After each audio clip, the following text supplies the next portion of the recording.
Season 1 के direct continuation और एक कंप्लीटली ओरिजिनल एमसीयू कैरेक्टर के साथ स्वागत है सभी का गीक स्टेशन में। मेरा नाम है रॉय और इस वीडियो में हम ब्रेक डाउन करेंगे व्हाट इफ सीजन 2 के एपिसोड 5 एंड 6 के ईस्टर एग्स और चीजें जो तुमने मिस करी। लेट मी टेल यू, ये दोनों ही एपिसोड्स मेरे एब्सोल्युटली फेवरेट्स में से है ऑफ ऑल टाइम। और बिना किसी देरी के शुरू करते हैं हमारे एपिसोड नंबर 5 से। This is the episode I was waiting for और ये इस सीरीज में इकलौता ऐसा एपिसोड है जो पिछले सीजन का कंटिन्यूशन है। What if Captain Carter fought the Hydra Stomper, जो डायरेक्ट सीक्वल है हमारे season 1 episode 1 what if Captain Carter were the First Avenger, जहां हमने देखा था इस यूनिवर्स में स्टीव की जगह कैप्टन कार्टर को सुपर सोल्जर सीरम मिलता है और वो इस यूनिवर्स की फर्स्ट एवेंजर बनती है। Now I know it's an alternate take on Captain Britain comics में से, बट एक अभी मेंशन नहीं किया गया और उसे सिर्फ कैप्टन कार्टर बुलाया जाता है क्योंकि स्टीव इस यूनिवर्स में कैप्टन अमेरिका बना ही नहीं तो हॉवर्ड स्टार्क उसके लिए एक आयरन मैन मार्क 1 टाइप एक सूट बनाता है which is powered by Tesseract and called hydra stomper. मगर हाइड्रा स्टॉम्पर को चुरा लेते हैं एंड रेड स्कल टेसरेक्ट की मदद से एक पोर्टल खोलता है जिसमें से एक टेंटेकल मॉन्स्टर निकलता है जो रेड स्कल को मार देता है और कैप्टन कार्टर उसे वापस पोर्टल के अंदर पुश करने लगती है और वो उसी के साथ पोर्टल में चली जाती है। दूसरी तरफ 70 साल बाद जब शील्ड टेसरेक्ट के साथ एक्सपेरिमेंट कर रहे होते हैं तब वही पोर्टल खुलता है और कैप्टन कार्टर पोर्टल में से निकलती है एंड इसी तरह कैप्टन कार्टर इस यूनिवर्स में फ्यूचर में आती है। सीजन 1 के एंड में हमें दिखता है कि इस यूनिवर्स के विंटर सोल्जर इवेंट्स के टाइम कैप्टन कार्टर को हाइड्रा स्टॉम्पर मिलता है with Steve Rogers in it और ठीक यहीं से हमारा सीजन 2 का एपिसोड भी शुरू होता है। तो एपिसोड शुरू होता है इस यूनिवर्स के एवेंजर्स 1 के इवेंट से जहां न्यूयॉर्क की बैटल चल रही होती है। इस यूनिवर्स के एवेंजर्स में we have Captain Carter of course, Black Widow, Iron man,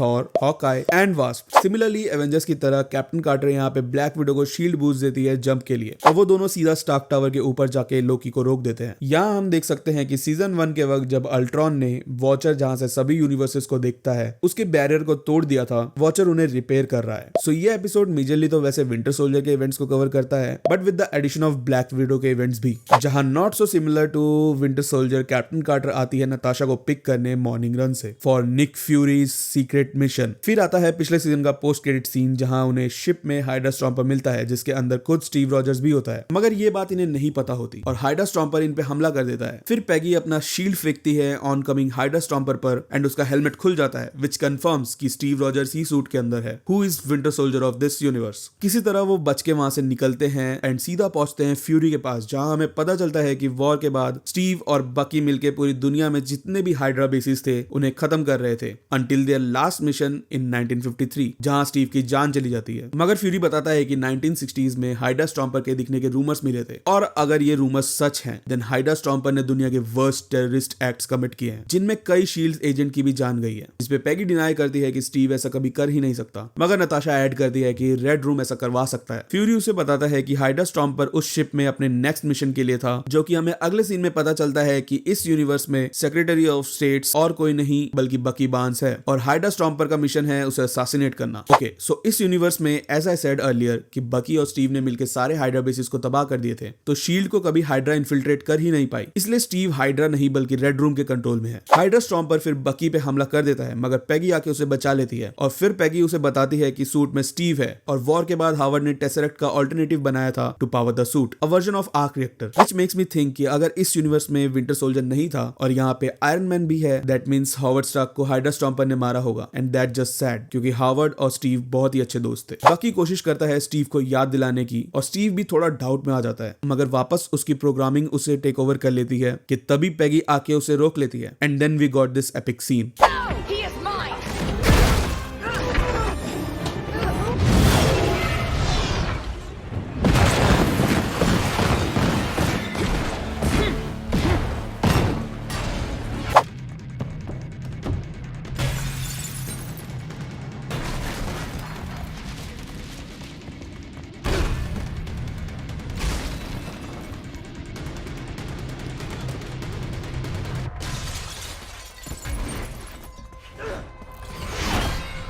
winter Soldier is one of my favourite movies in MCU and उसका एक ऑल्टरनेट टेक देखना is a dream come true. Steve Peggy को लेके उड़ जाता है और पैगी शील्ड मार के स्टीव को शट डाउन कर देती है।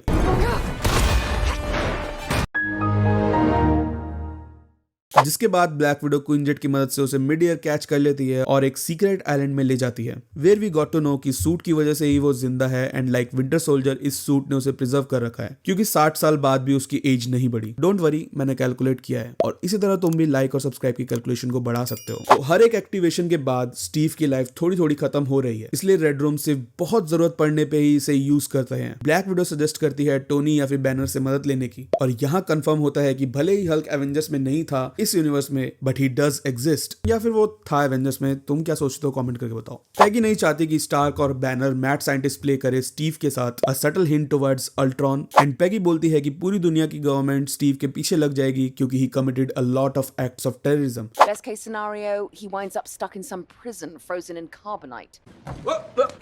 Here I come. I do. I understood that reference.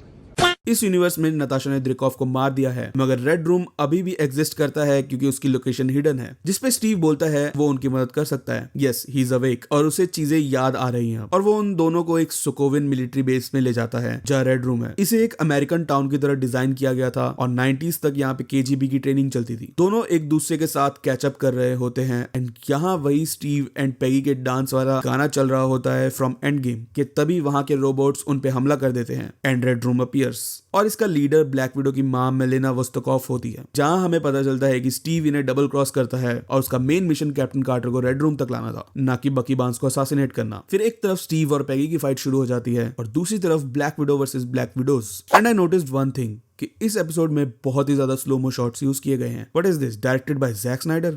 फिर एक बहुत अच्छी और लंबी फाइट सीक्वेंस के बाद सिमिलर टू विंटर सोल्जर जहां स्टीव बाकी के सामने फाइट करना छोड़ देता है, उसी तरह पैगी भी यहाँ पे स्टीव के सामने अपना शील्ड छोड़ देती है, which change Steve just like बकी, और वो डिसाइड करता है खुद को सैक्रिफाइस करने का and taking down the whole red room with him, जिसपे पैगी उसे रोकने की बहुत कोशिश करती है। दूसरी तरफ मेलेना नताशा को मारने ही वाली होती है, मगर नताशा ग्रैपलिंग हुक स्टीव पे अटैच करके मेलेना को उसके साथ बांध देती है एंड स्टीव के साथ मेलेना भी रेड रूम की तरफ उड़ती चली जाती है, ending her. And I don't think so Steve यहाँ पे भी मरा होगा and Peggy believes that too, and that's how this episode. What the hell is this?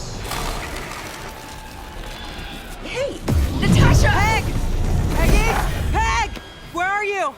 That's a good question. तो एक पोर्टल से पैगी एक दूसरे यूनिवर्स में टेलीपोर्ट हो जाती है जहां उसे समन किया जाता है by Scarlet Witch to save that world, जो कि इसी सीजन के एक और एपिसोड से कनेक्ट होता है जिसे हम नेक्स्ट वीडियो में कवर करेंगे। यहाँ से हर एक एपिसोड फिनाले को लीड करता है, जिसके साथ मेरी अपनी ही अलग दिक्कतें हैं, मगर more on that in that video. ये अगला एपिसोड काफी यूनिक है and I liked it a lot. इस एपिसोड का नाम था what if Kahhori reshaped the world. This episode is unique क्योंकि इसमें MCU का एक कंप्लीटली ओरिजिनल कैरेक्टर इंट्रोड्यूस हुआ है जो किसी भी कॉमिक्स में नहीं है, and I think what if is the best medium to cover stories like this, क्योंकि ये मेन सीक्रेट टाइमलाइन को किसी तरह ऑल्टर नहीं करती और ऐसे नए कैरेक्टर्स हमें देखने को मिलेंगे। तो एपिसोड शुरू होता है एसगार्ड से, जहां रैग्नारॉक समय से पहले ही एसगार्ड पे आ गया और ओडिन के टेसरेक्ट अर्थ पे छुपाने से पहले ही सर्टर एसगार्ड को तबाह कर देता है अलॉन्ग विद ओडिन, मगर इस बैटल में टेसरेक्ट बच जाता है और नेटिव अमेरिका के एक ट्राइब के पास आके गिर जाता है। कई सालों बाद उस कबीले की एक लड़की काहोटी अपने भाई वहाता के साथ एक फॉर्मिडन लेक पे जाती है, एक ऐसा लेक जो लोगों को खा जाता है उसके भाई के अकॉर्डिंग, मगर काहोटी उसे बताती है कि इस लेक में पावर्स है और उन्हें आसमानी दुनिया में ले जा सकती है, मगर लालच में सबने उसके पीछे लड़ाई करी, इसलिए वो लेक अब फॉरबिडन है। एट दिस पॉइंट मैं ये मेंशन करना चाहूंगा कि आई रियली लव कि ये पूरा एपिसोड नेटिव अमेरिकन लैंग्वेज में डब किया गया था। अब मुझ जैसे एनिमे वॉचर्स के लिए तो कोई बड़ी बात नहीं है, मगर जो सब नहीं देखते उन्हें थोड़ी दिक्कत हुई होगी। तभी उनके विलेज में हमला हो जाता है स्पेनिश लोगों के द्वारा, जो खुद इसी लेक की तलाश में आए हैं और वो सब कुछ जला के सबको बंदी बना लेते हैं। वो सोल्जर्स उनका फॉरबिडन लेक तक पीछा करते हैं, जहाँ ये दोनों भाई बहन एक गड्ढे में गिर जाते हैं जिसके अंदर एक गुफा होती है, जिधर इन्हें पता चलता है कि असली फॉरबिडन लेक इस गुफा के अंदर है और ऊपर जो तालाब था वो बस एक डिकॉय है, एंड इस तालाब के अंदर वही टूटा हुआ टेसरेक्ट है, इसीलिए ये तालाब मैजिकल है। उन सिपाहियों से अपने भाई को बचाने के चक्कर में काहोटी को गोली लग जाती है और वो तालाब में गिर जाती है, जिसके बाद टेसरेक्ट उसे एक दूसरे वर्ल्ड में टेलीपोर्ट कर देता है, जिसे ये लोग स्काई वर्ल्ड बोलते हैं। और क्या ही सुंदर एपिसोड बनाया है इन्होंने, काबिले तारीफ।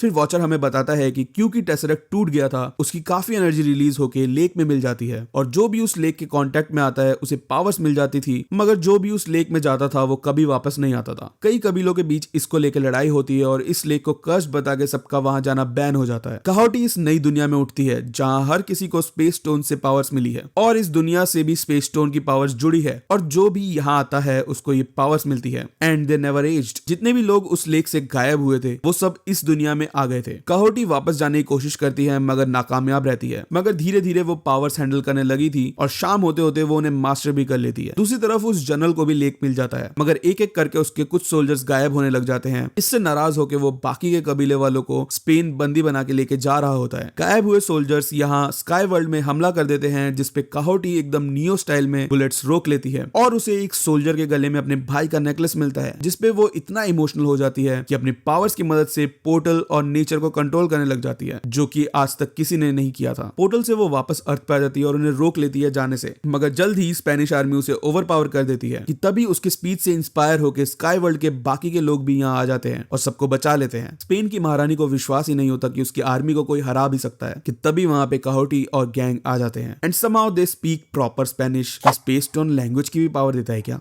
काहोटी रानी का थ्रोन तोड़ देती है, सिंबलाइजिंग कि उसने उसको डीथ्रोन कर दिया एंड वो अब सबसे पावरफुल नहीं है, और वो उसकी तरफ शांति का हाथ बढ़ाती है कि तभी सुप्रीम स्ट्रेंज, जी हाँ सीजन 1 वाला सुप्रीम स्ट्रेंज आ जाता है, which is also directly connects with the last episode. Thank you guys video में यहाँ तक बने रहने के लिए। आई होप तुम्हें ये वीडियो पसंद आई होगी। अगर मुझसे कुछ मिस हो गया हो तो तुम कमेंट करके भी बता सकते हो, और तुम रिकमेंड भी कर सकते हो कि हमें और किस टॉपिक पे वीडियो बनानी चाहिए। Until next time.